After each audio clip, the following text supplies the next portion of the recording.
Beatriz. Nós vamos estudar o Evangelho segundo o Espiritismo, capítulo 12, que tem como título Amai os vossos inimigos, tá? Antes de nós iniciarmos o nosso estudo, nós vamos fazer a prece para que a gente possa se sintonizar com toda a espiritualidade amiga, para que esse estudo possa fluir, tá bom? Então vamos lá. Deus de infinita bondade e sabedoria, amigos espirituais, Senhor Jesus, nosso amado Mestre, queremos agradecer a oportunidade que temos de estudar essa doutrina tão maravilhosa, que nos elucida, que clareia, né, os nossos pensamentos, e dessa forma nós vamos refletindo, né, as nossas ações, modificando os nossos comportamentos. Abençoe a nossa Casa do Caminho, tão querida, né, que nos dá a oportunidade de fazermos esse estudo como uma forma de estarmos sintonizados aos trabalhos da casa. Abençoe toda a direção da casa, a todos os assistidos, a todas aquelas pessoas que estão necessitadas, Senhor, também do Teu amor. Abençoe, seja conosco, graças a Deus. Então, gente, essa passagem do Evangelho, ela inicia com duas pequenas parábolas, né, de Lucas e Mateus. E elas se resumem, né, em uma frase que Jesus, né, ele falou muito naquela época para os seus apóstolos, né, através de todos aqueles ensinamentos maravilhosos, né, que ele deu, e que se resume na frase: amai os vossos inimigos. E aí, deixa eu botar aqui, gente, que eu perdi a página. E aí, é bastante interessante a gente refletir, né, sobre essa passagem e sobre o que os Espíritos trazem pra gente, né, através desse estudo. Porque como assim, gente? Amai os inimigos, né? Amai os vossos inimigos, pagar o mal com o bem. Nessas duas parábolas também, né, Jesus tem essas passagens, né, que Jesus fala que nós devemos pagar o mal com o bem. E aí, no desenrolar desse estudo, o Evangelho vai falar pra gente, né, o seguinte, que a gente fica assim, né, poxa, mas como assim pagar o mal com o bem, né, amar um inimigo? É claro, gente, que o inimigo é uma pessoa, né, que fez um mal, cometeu algum tipo de mal pra gente, uma situação complicada. E aí é difícil a gente ter o mesmo sentimento por um inimigo como a gente tem por um amigo, né? Por quê? Porque é difícil, né, a gente manter ali a sintonia, a vibração, né, por alguém que se afeiçoa a gente, que trata a gente tão mal, e a gente de repente tem que ter esse sentimento por alguém que trata a gente mal. Mas aí o Evangelho vai explicar pra gente, vai deixar bem claro pra gente que quando Jesus disse isso, né, na verdade ele já sabia, né, que a gente teria, né, essa dificuldade, e o que ele quis dizer, na verdade, é que a gente não deve, né, nutrir, né, sentimento de vingança por alguém que nos fez o mal, por mais difícil que seja. É importante que a gente perdoe, né, que a gente não coloque um obstáculo à reconciliação, né, porque às vezes a pessoa fez um mal pra gente, mas a pessoa quer se reconciliar e a gente não dá essa oportunidade. Então que a gente dê sim essa oportunidade da pessoa reparar o mal que ela fez. Porque Deus é o nosso Pai, a gente está sempre errando. Deus não dá pra gente essa chance sempre. A reencarnação não é uma nova chance, né, não é uma nova oportunidade. Então por que a gente não pode dar essa oportunidade também para alguém que nos faz o mal? Até porque a gente também está sempre errando com alguém, né? A gente não é perfeito, ninguém é perfeito. E aí, gente, é preciso, né, assim como o Evangelho nos ensina, que a gente deseje o bem no lugar do mal, que a gente não faça nada que possa prejudicar, né, em atos essa pessoa que nos causou o mal, e que a gente não tenha a intenção de humilhar, né, essa pessoa. Então é isso seria amar o inimigo, né? E a gente sabe, né, que a vingança e o ódio são sentimentos, gente, que nos aprisionam, que nos adoecem, né? Quantas histórias aí a gente vê né, nos livros, né, espíritas, em alguns livros espíritas que falam, né, de espíritos que ficam anos e anos vibrando ali naquela vingança, naquele ódio, né? Enfim, ficam ali obsediando aquelas pessoas que causaram mal a elas e ficam ali presas naquele sentimento. E é isso que a gente não quer mais pra gente, né? Que a gente precisa modificar o nosso pensamento, né? A gente precisa ver além, né? Até porque a gente já tem aí todo esse conhecimento da doutrina espírita. E aí os espíritos falam, né, que nesse estudo, né, ele vai trazendo pra gente, desenvolvendo o seguinte pensamento, né? Que o mal está presente na Terra porque ainda somos espíritos encaminhados, né? Que nós temos ainda as nossas inferioridades, as nossas dificuldades, nós ainda somos orgulhosos, egoístas, ambiciosos, preconceituosos, temos tantas dificuldades, então o mal ainda está presente na Terra, então dificilmente, né, estaríamos aí livres, né, de situações difíceis, né, tanto em causar alguma coisa para o outro, quanto em sofrer, né, alguma situação difícil. E ele fala também que o homem que ocupa a posição de destaque, ele não se ofende com insultos dos seus inferiores. E assim ocorre com aquele que se eleva no mundo moral, acima da humanidade material.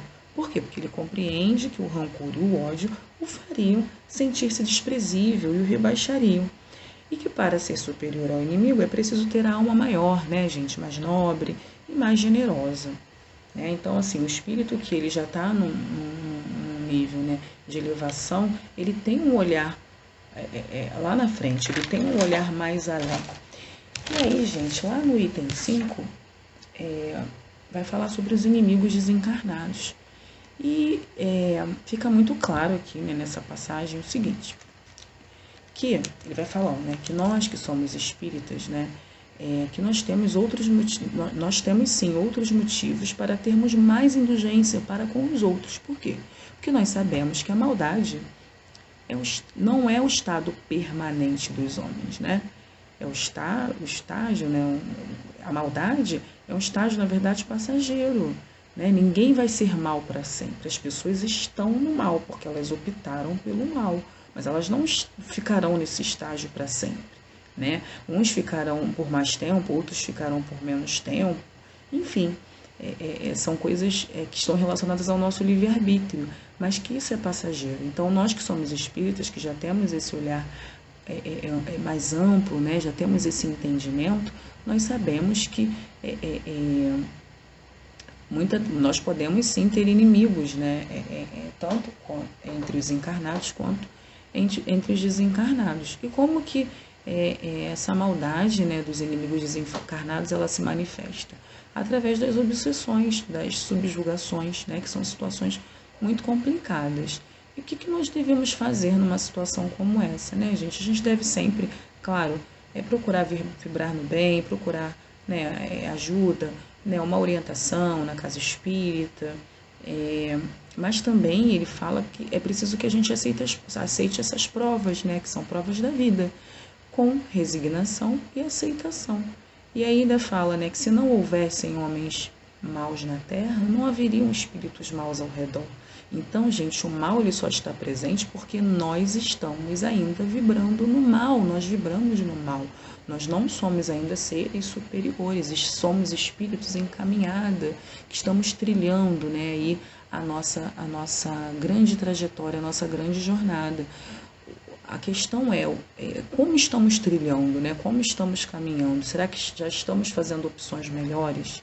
Então não adianta também a gente querer culpar, né, o espírito que está no mal, se nós estamos vibrando no mal e nos afinizando com esses espíritos. Então é preciso que a gente faça a nossa parte para que a gente se liberte, né, dessa situação. E aí, lá no item 7, ele finaliza, né, com essa passagem, né? Se alguém vos bater a face direita, apresentar-lhe também a outra. Parece muito contraditório, né, isso, porque muitas das vezes, se a gente for parar para observar, nós somos sim impulsionados, estimulados e até muitas das vezes manipulados, né, por opiniões alheias, a pagarmos o mal com o mal. Isso é muito comum, a gente vê muito isso na internet, né? Às vezes numa situação difícil que tenha acontecido com alguém, as pessoas ficam lá estimulando, não, tem que fazer o mal mesmo, tem que pagar, tem que responder dessa forma.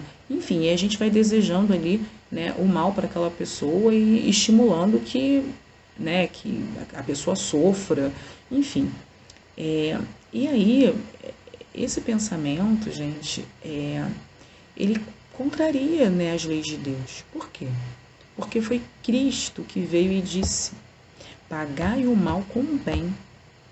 Né? E aí parece muito contraditório, mas o que a gente tem que perceber é que é um grande ensinamento dessas palavras de Jesus. O que Jesus quis dizer com isso foi nos ensinar que há mais coragem em suportar um insulto do que em se vingar. Ele não quis, na verdade, proibir a defesa, né? Até porque a defesa tem a ver com a questão do nosso instinto de sobrevivência, né?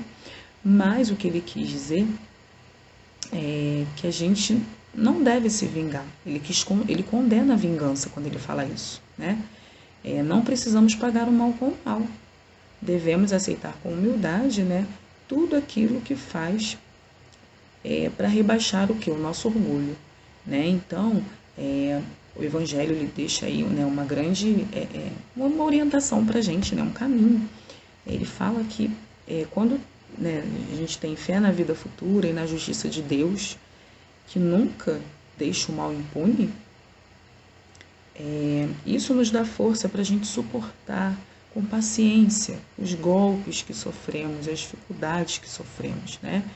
Que essas dificuldades, elas são, né, pertinentes à condição dos nossos espíritos, que ainda são inferiores, né? E a nossa condição também, porque a nossa condição de espíritos inferiores, que ainda praticamos o mal. Aí ele ainda orienta, né? Elevai vossos olhares, quanto mais vos elevardes pelo pensamento acima da vida material, menos vos magoarão as coisas da terra. Então, gente, que a gente tenha, que a gente raciocine sobre o que o Evangelho nos traz, né? O Evangelho ele nos traz grandes lições, grandes ensinamentos, que a gente queira, que a gente esteja aberto a aprender, mas a aprender, gente, todos os dias. A gente não vai, né, aprender do dia para a noite, mas é preciso que a gente coloque em prática, é preciso que a gente se esforce, né? A vida é uma grande escola. A doutrina espírita, ela nos dá assim, nos traz, né, grandes lições, grandes ensinamentos. Mas o que será que a gente está fazendo com isso? Né? Será que a gente está aberto a aprender?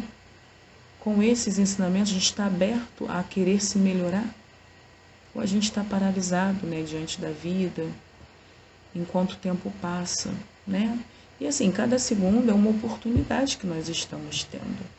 Então, que a gente se esforce, que a gente lute contra as nossas imperfeições, contra as nossas dificuldades, que a gente tenha olhos de ver, né? Que a gente tenha coração, né? Sentimentos para sentir, né? Para perceber que a gente precisa, sim, se melhorar, né? Abrir mão das nossas dificuldades, dessas dificuldades que nós ainda temos, dessas imperfeições. Se a gente se predispor ao esforço, né, que é algo muito individual de cada um de nós, a espiritualidade amiga, ela se predispõe a nos ajudar, né, nessa luta, que é uma luta diária. Enfim, então que a gente faça a nossa parte, que a gente se afinize cada vez mais com a espiritualidade amiga, lembrando que nós não estamos sozinhos. Seja qual for a nossa dificuldade, estamos sempre amparados. E que bom, graças a Deus, que sejamos gratos a Deus por esses ensinamentos e que a gente faça um bom uso, né, dessa doutrina nas nossas vidas, destes ensinamentos, todos os dias da nossa vida, a cada segundo, a cada minuto. Tá bom, meus queridos? Então, vamos fazer uma prece para encerrar esse estudo. Deus de infinita bondade e sabedoria, obrigada por essa oportunidade. Que nos afinizemos cada vez mais com a espiritualidade amiga, que nós possamos sim nos esforçar para combater em nós as nossas más tendências, as nossas dificuldades. Que nós tenhamos sim olhos de ver, coração para sentir, que nós não estamos sozinhos, não estamos desamparados, Senhor. Abençoe a cada um de nós, Senhor, as nossas lutas. Todos os dias, Senhor, que nós possamos sim lembrar que cada esforço, Senhor, é válido, que cada esforço, Senhor, vale a pena.